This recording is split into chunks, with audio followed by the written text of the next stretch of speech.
It is Michelle C. with Kandid Kisses TV, and I am here with the vocal beast, Lyndon Batiste. What's happening? So go ahead and shout out your Instagram and all that good stuff. Instagram, Lyndon J Music. Check me out online at lyndonmusicworld.com. Twitter handle, Lyndon J Music as well. And he is also the guy you go to for Name That Tune. so Lyndon, I don't know, where did your passion for music start? Oh, man. Other than the church, because I know you got that church background. Well, know, the church background comes a lot later. Okay. As a kid, well, I have a musical family. Right. My dad was in the Southern University marching band, which is like known internationally, right? Mm-hmm. And he's also a jazz musician. Mm. So when we were kids, we used to go to his rehearsals. Okay. And he put us in piano practice, my older brother and I, at like 5 years old, 6 years old. But it really took off when I discovered Little Michael Jackson. Really? When I discovered Jackson 5 in like elementary school. Okay. Changed my life. So that was it. It was like, I want to be like Mike. I want to be like Mike. I studied every song, knew every lyric. Moonwalks, all that? Shout out to Church Street Elementary School. Okay. My fifth grade teacher, Miss Allen. Mm-hmm. What I did was I got a group of classmates, fifth grade, and for not nap time. We didn't take naps in fifth grade, but break time. I wish we did. When other people would go out and play, she would let us practice. Mm. So we like learned little moves, and we were singing like "Love You Save." Okay. And we started touring the fifth grade class. Oh, wow. Yep. So did y'all win any award shows or anything like that? No award shows. We would literally just go into another classroom and perform. Well, that was fun. Like, she kept okay. Man, like that's when it really took off, and it was like music is what I'm doing. Yeah. Yeah. So at fifth grade, did you start writing then, or? Yeah, I started writing. My first song was a love song to a girl that I fell in love with, who I later found out was my cousin. Right? It's crazy. right. But either way, that was like the first time I wrote a song. That's maybe like 4th, 5th grade. Okay. But I recall like writing the song on paper, and as I was writing the song, I started hearing instruments in my head. Right. Like I'm hearing violins and drums. But I'm like sitting there with a pen and a pad. So do you remember any of the lyrics to that song? When I was there in your arms, I thought of nothing but precious charms. All right. Your love with me will last forever, forever. And nothing around here could ever tear us apart. Okay. My goal is to be you and me. To see the last day. I know this is really deep for like a 4th grader. Right. It begins where I say, will you marry me? You want to marry her? Lord. I'm tripping, man. Like, and yeah, I guess that's kind of how it ends up going into like the church, because I guess I always had like this good heart that I had to put on it. But you know, this is like 90s R&B time too. Of course, music was good. When music was good and like love music, like you could talk about it, you know, like love in the music. So yeah. So when did the producing start? Because I know like you do the piano, so I know that got into the instruments and everything else. When did the production work start? That started in high school. Okay. I remember my older brother bought a whole bunch of equipment, and he was producing first, but I really took to it. Like he had a keyboard. He bought an MPC. Producers out there, they'll know about the MPC, like that changed music production. MPC? MPC is like a drum machine / programmer. Oh, I know. Okay, I didn't know it was. I called it a beat machine. Okay, exactly. And it has a little the gray squares that you can hit on it. And when I discovered that, and this is like the early, like again late in high school, like 11th, 12th grade. Okay. And I just fell in love with it. It was like, come home from school and I got to produce. Wow. So that's when that began. Now, with your ride in the industry, when you were doing the gospel group Batiste, what was that like? Was it challenging because you wanted to do, not necessarily just all gospel music? Because when you're an artist, you don't want to just be stuck in one genre. You kind of want to do everything. So how was that?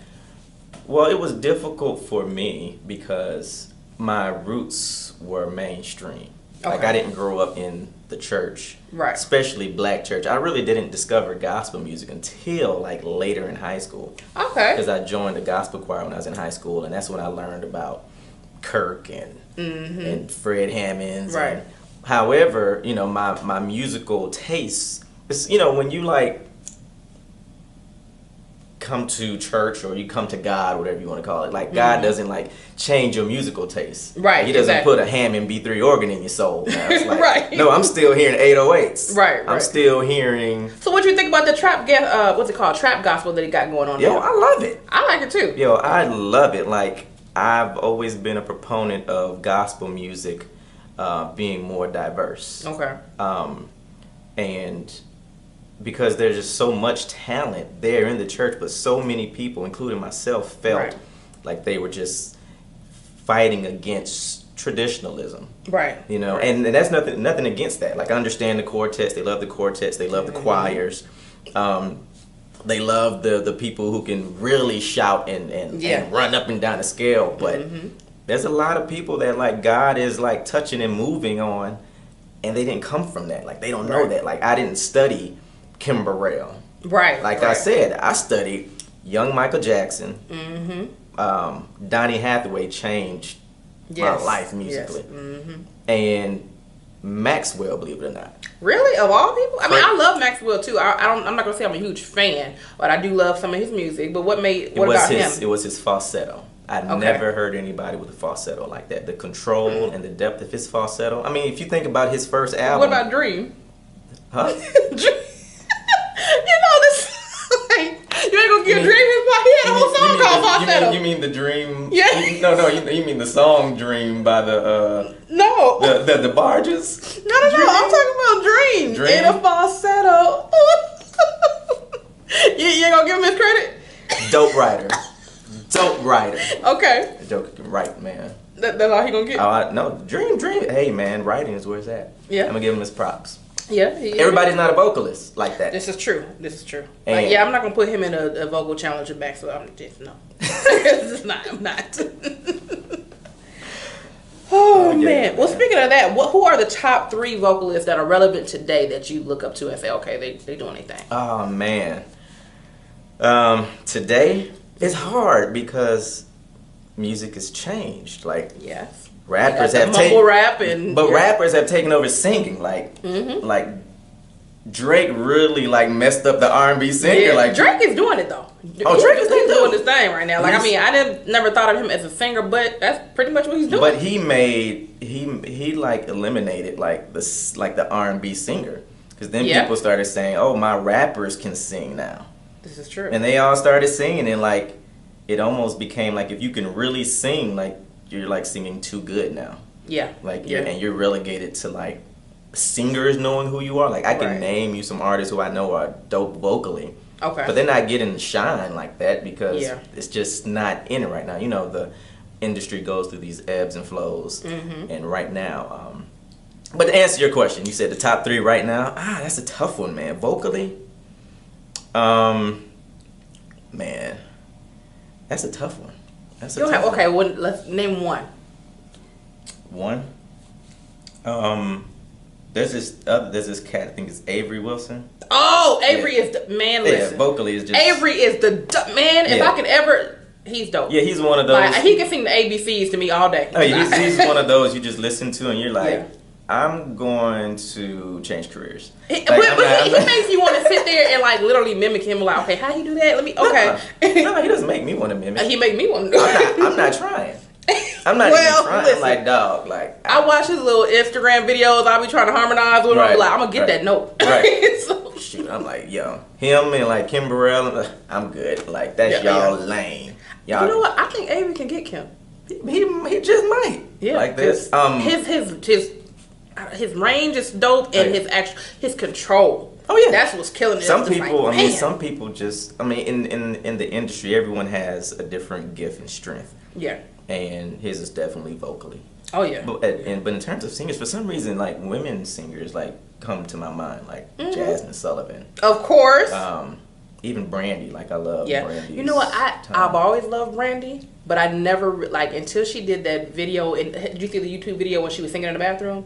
Yes, I've seen a couple. That's when I respected her vocally. Really? I've always liked her and liked her music. Right. But when I heard, I was like, oh. But you know what's crazy? I remember when she first came out on Thea. I don't know if you remember. Yes, Thea. with the bang on With the bang. Yes, I remember that. And what was crazy was that Jason Weaver had just finished doing the Michael Jackson movie. Yep. Mm-hmm. So the show was about him, really. Like, he was the star. And she took over. But she took over because when we heard her sing, it was like, where'd that come from? Like, man. Yeah. Like, I remember that. And even her first album, if you go back and listen, her vocals are crazy. Oh, yeah. But she just didn't showcase her vocals. The way it was more poppy because that's the scene we were in the 90s. But like I was saying, when I heard that vocal in the back, I was like, oh, she's dope. Yeah, and she's always, I mean, those first two albums, man. What was the first one with I Want to Be Down and Never Say Never Say Never was, I think it was the second one. That was the second That album. whole CD bomb. Man, one of my favorite songs, Have You Ever Loved Someone? Yes. Man, just... Mine was Almost Doesn't Count. Yeah, Almost Doesn't Count. And it was another one that she had on there, Put That On Everything. Yeah. Right there, I was like, okay. But I miss those days of ballads, man. Like, just in singing and kind of this pure love that came through the music, right? Like, now sometimes you listen to stuff and you feel like, dang, I like this, but I don't know if this is good for me. Like, just the content, like... Yeah, like, I don't know if I should be singing this, but... Right. After, like, R. Kelly, everything, I mean, his lyrics are a little bit... I don't even know want to go there, but prime example, one of my friends left a CD a couple of days ago, and I was like, I haven't listened to that TB2 album ever. Like, I heard certain songs off of it. Right. But what threw me off... The one thing I will respect about R. Kelly is because of the fact that he will say and do whatever. Oh, yeah. I'm sitting there listening to a song, and he said, she put it on me like draws. I was done. I said, okay, he's stupid. Man, R. Kelly, anybody that can write Bump and Grind. Or Feeling on Your Booty. Or Feeling on Your Booty.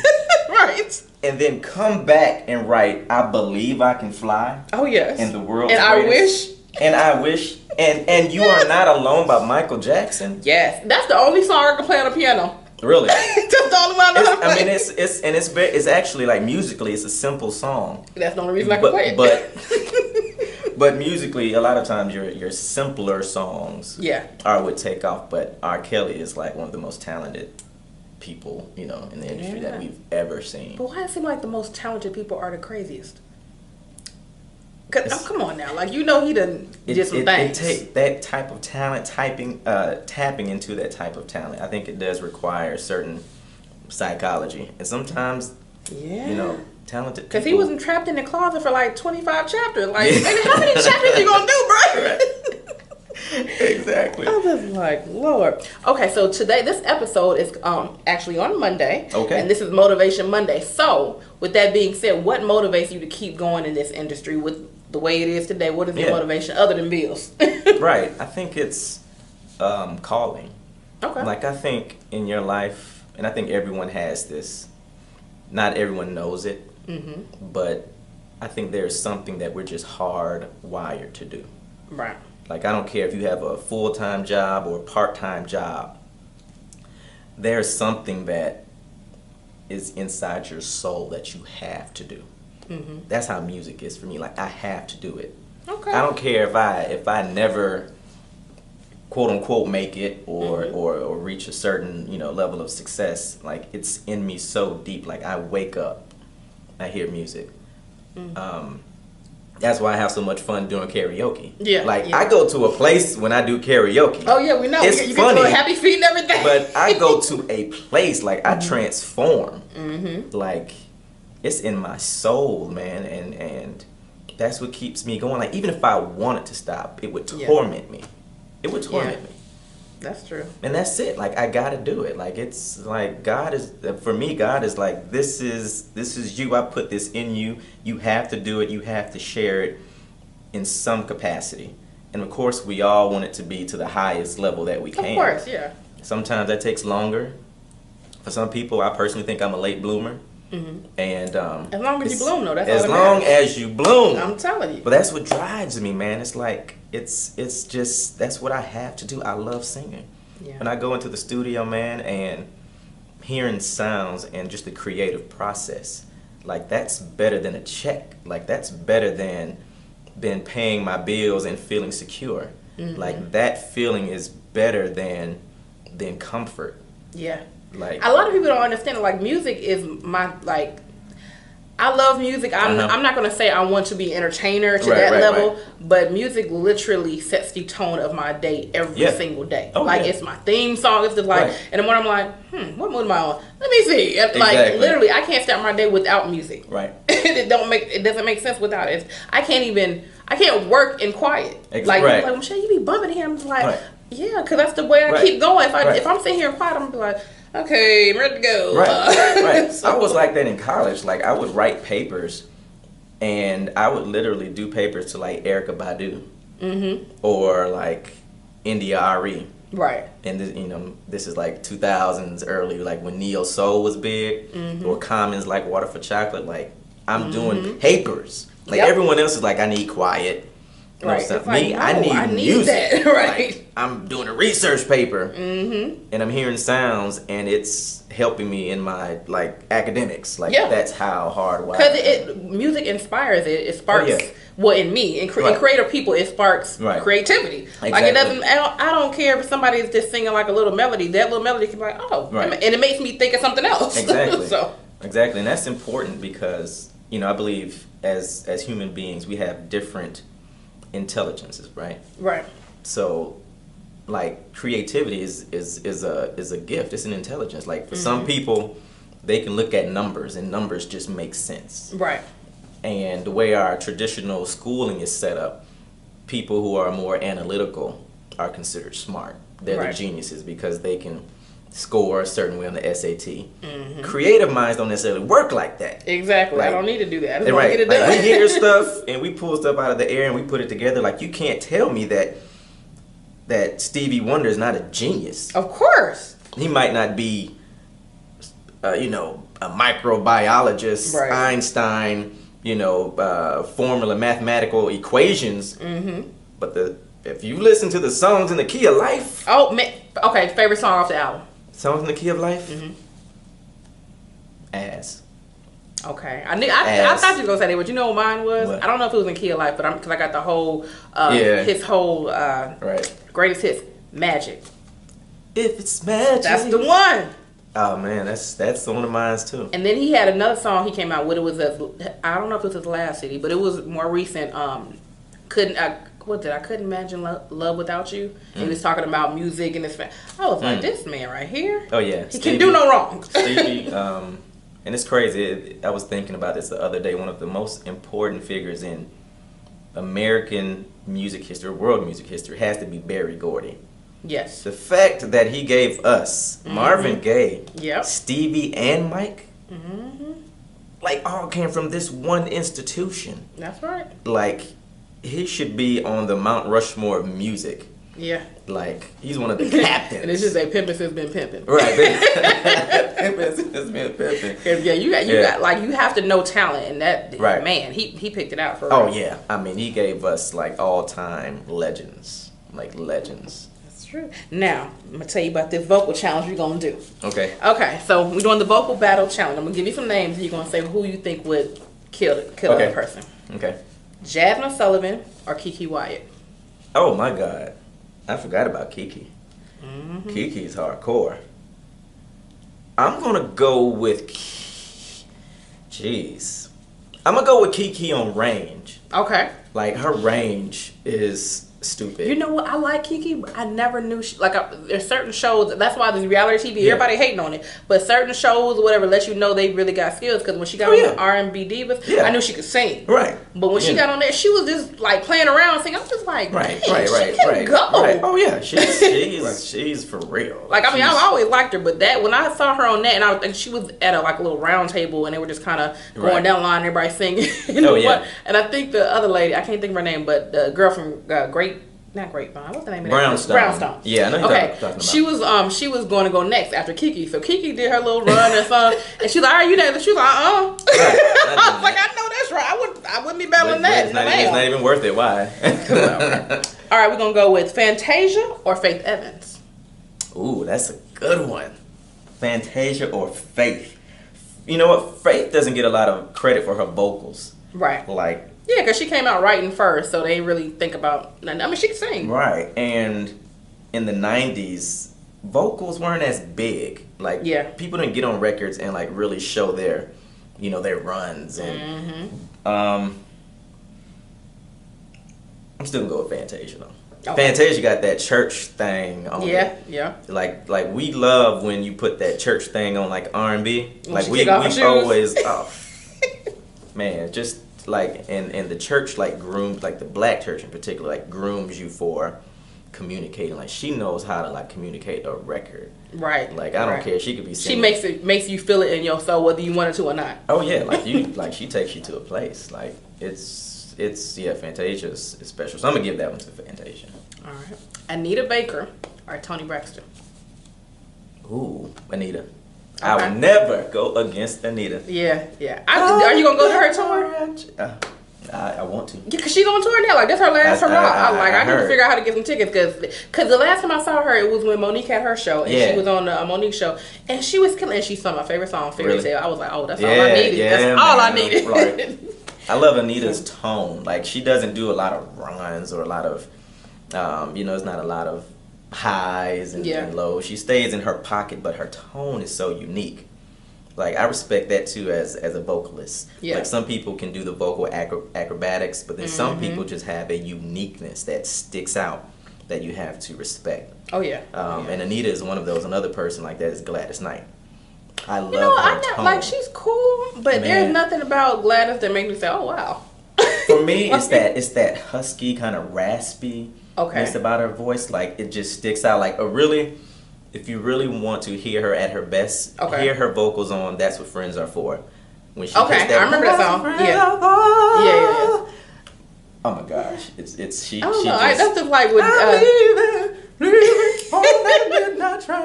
like Dionne Warwick. That's like one person I couldn't understand why people was feeling her. I was just like, Dionne. I mean, not that she's bad, but she ain't her color. She ain't no Whitney. Oh no, she's not. So Whitney's voice was just pure. It's one of the purest. Her voice was best suited for everything, mainstream, for everything about everything. But if you in context, you're talking about mid '80s. There's not a lot of black female artists who are doing pop. True. Like they're kind of in the R&B lane. Right.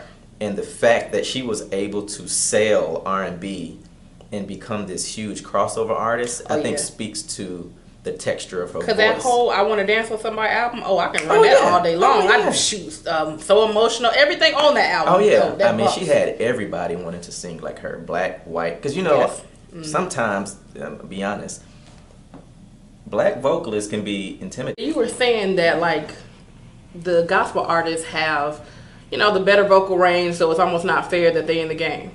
Oh yeah, most of your popular secular artists, they come from the church. Right. So and the gospel artists that are there, they are generally the best vocalists like you've ever heard. You can go to any church at any time on any corner and you have like crazy vocalists and musicians, and they're the producers of a lot of these records. So, just thinking about where gospel music should be based on its talent. Yeah. Is kind of the point. Yeah, I wouldn't want to battle any of them. Oh no, not at all, man. One person I would definitely never battle, Tony, never. I'm about to forget it. No. But okay, well, speaking of that vocal battle, we have one last one. Okay. We got Ice JJ Fish. Oh. Or 50 Tyson. Oh man. Who you going with? JJ. Ice JJ all day. Man, look. Man, listen. He's killing the game right now. I don't care what people say about him, even though he's tone deaf and everything else. His dance moves alone. Right. Fearless. Like, fearless. Yes. Like, if I possessed, like, half of his fearlessness, like, we would all be, like, much further. Because dude just puts it out there. Oh, my God. And then, he was on Wildin' Out. Right, he was on Wildin' Out. He has, like, millions and millions of views. Dude is, like, man, it's hilarious, but God dog it. I'm changing my ringtone today to F is you doing. Because that right there, if I need to laugh in my day, that's what I'm going to. I'm YouTubing. I'm like, let me pull that up real quick. JJ will put a smile on your face, God dog it. Man. Well, this has been another episode of Candy Kisses TV. Go ahead and shout out your Instagram and all your information to find you musically again. Yep, check me out at LyndonMusicWorld.com or Lyndon J Music on Instagram, Lyndon Music World on Twitter. And we will be catching him on the piano. He just didn't know it. Sometimes life deals you a blow that you cannot take, and no matter how loud you scream, it just won't go away. But you've gotta keep your head up, keep your eyes upon the goal. Don't you let nothing in life take from you the dream that is yours.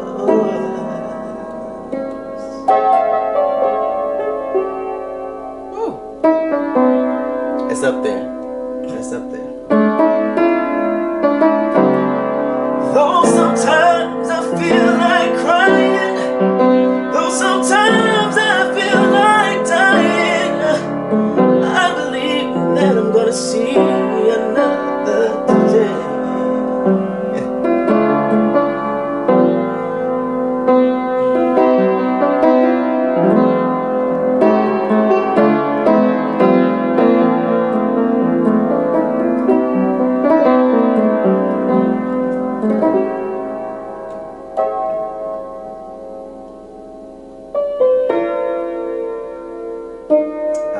Try a little looking for love. You told me you loved me. You told me you cared.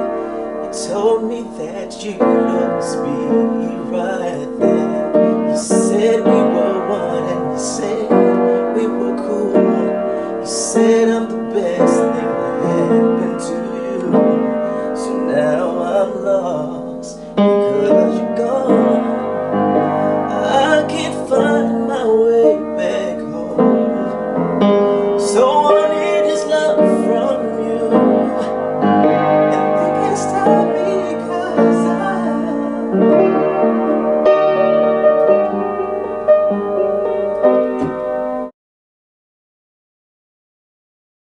I'm gonna see another day. Leaving all my past behind me. Lord, I'm gonna keep on trying, yeah, to go higher each day, yeah.